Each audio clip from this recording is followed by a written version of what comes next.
Hey guys, we will discuss about the fundamental of the reproduction, in which we will discuss about the formation of the gametes. Gametes का formation कैसे होता है, spermatogenesis process कैसे होता है, और theory for and MCQ for the exams. Then we will discuss about the gamete formation process. तो सबसे पहले gametogenesis. Gametogenesis क्या होता है कि it is the process of in which involve maturation of the two highly specialised cell.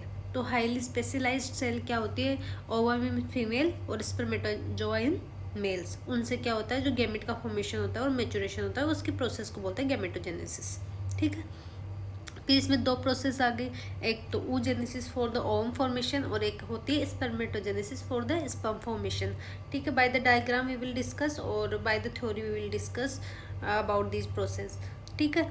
तो सबसे पहले होती है स्पर्मेटोजेनेसिस. तो स्पर्मेटोजेनेसिस क्या आती है, process of the spermatogenesis start from the germ cell. तो जर्म सेल क्या होती है, मेल्स में होती है. Germ cell of the males से स्टार्ट होगी. तो इसमें क्या होगा, स्पर्मेटोगोनिया होगा, जो क्या होगा 2n होगा. 2n होगा.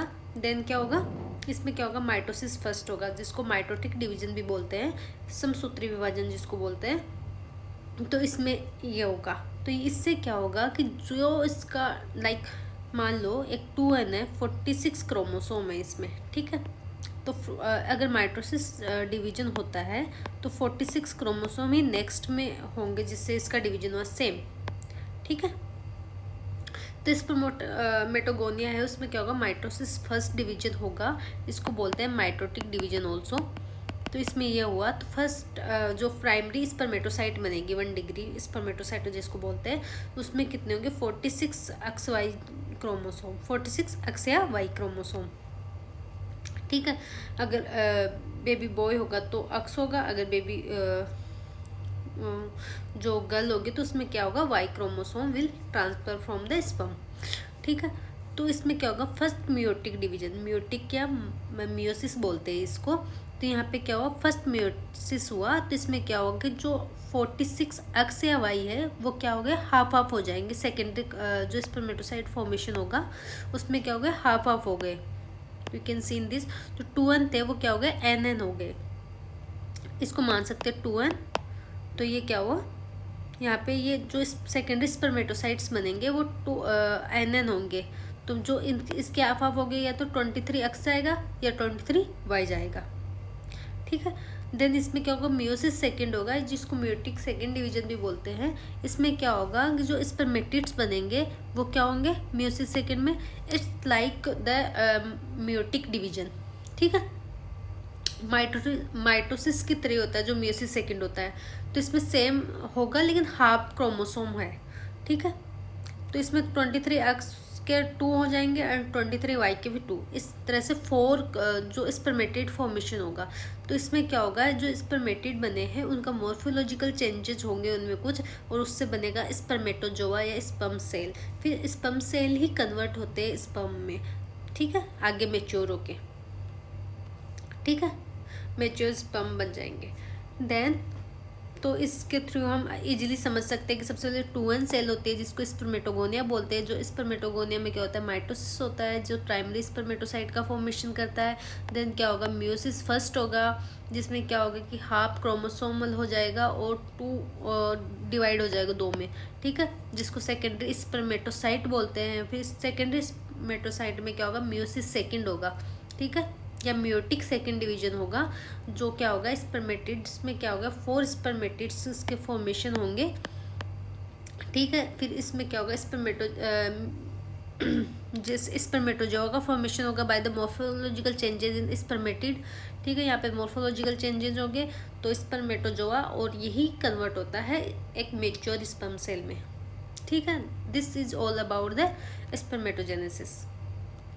फिर नेक्स्ट प्रोसेस होती है oogenesis. इसमें क्या होता है, एक फीमेल जर्म सेल होगी. ठीक है. इसमें जिसको क्या बोलते हैं, oogonia बोलते हैं. इसमें भी सेम सबसे पहले होगा माइटोसिस या माइटोटिक डिवीजन. ठीक है. इसमें क्या होगा, जो प्राइमरी oocyte का फॉर्मेशन होगा. जो प्राइमरी oocyte है, हमने मेंस्ट्रुअल साइकिल के टाइम पे हमने पढ़ा था, जब टॉपिक पढ़ा था उसमें पढ़ा था कि जो ओवेरियन फॉलिकल है उसमें प्राइमरी oocytes होती है. ठीक है. तो फर्स्ट जो मियोटिक डिवीजन होगा वो यहाँ से अभी स्टार्ट होगा। जो प्राइमरी oocyte में फर्स्ट मियोटिक डिवीजन होगा, या मियोसिस भी बोलते हैं इसको, at the age of puberty के टाइम तक जो प्राइमरी oocytes है वो वैसे की वैसे रहेगी ड्यूरिंग फिटल लाइफ टू, मतलब कि जो बिफोर बर्थ के टाइम पे फिटल लाइफ था वहाँ से लेकर प्यूबर्टी तक जो प्राइमरी oocyte है वैसे की वैसे रहेगी। बस उनकी जो काउंट्स है वो कम होते जाते हैं मीनोपोज तक जाते जाते इनके काउंट्स हो जाते हैं 10 के। वो हमने डिस्कस कर लिया था मीनोपोज वाले पार्ट में कि कैसे उनके काउंट्स कम हो जाते हैं, उसके भी क्या क्या इफेक्ट्स होते हैं, वो सब हमने डिस्कस किया था। फिर उसके बाद में जो प्राइमरी oocytes है वो मेच्योर होकर ग्राफिन फॉलिकल्स का फॉर्मेशन करती है ग्रोथ करवा के।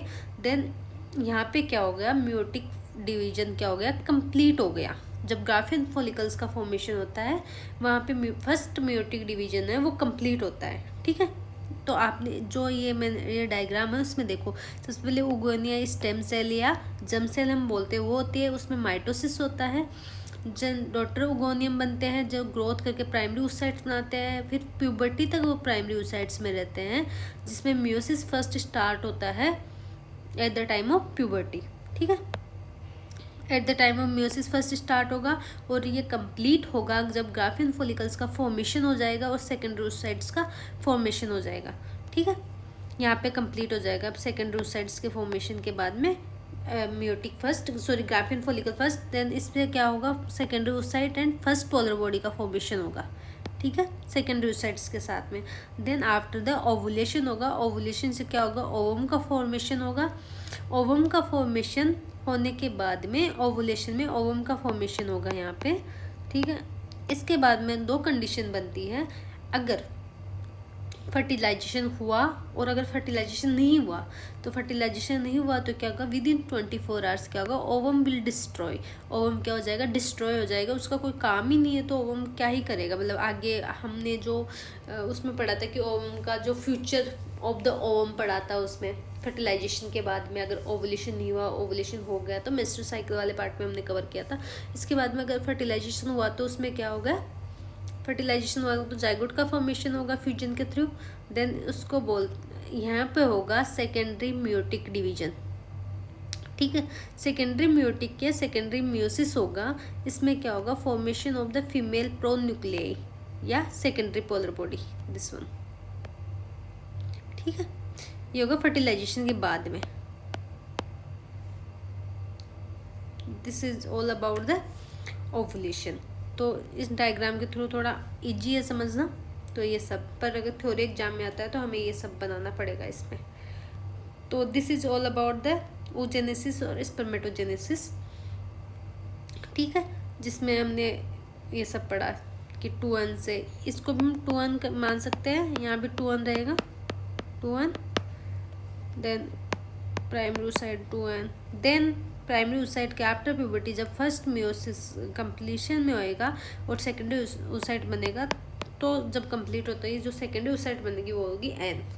ठीक है, और सेकेंडरी oocytes के बाद में जब मियोसिस सेकेंड होगा, मियोसिस सेकेंड हमने पढ़ा था कि माइटोसिस के जैसे होता है, तो जो ओवम होगा वो भी n होगा और ये फर्टिलाइज्ड होगा विद द स्पर्म n के साथ में और 2-1 जाइगोट फॉर्मेशन करेगा। ठीक है, तो this is all about the oogenesis और reproduction, fundamental of the reproduction. ठीक है, मिलते हैं नेक्स्ट क्लास में, तब तक के लिए बाय बाय। और अगर वीडियो अच्छी लगी तो वीडियो को लाइक करना, शेयर करना और कमेंट करना, और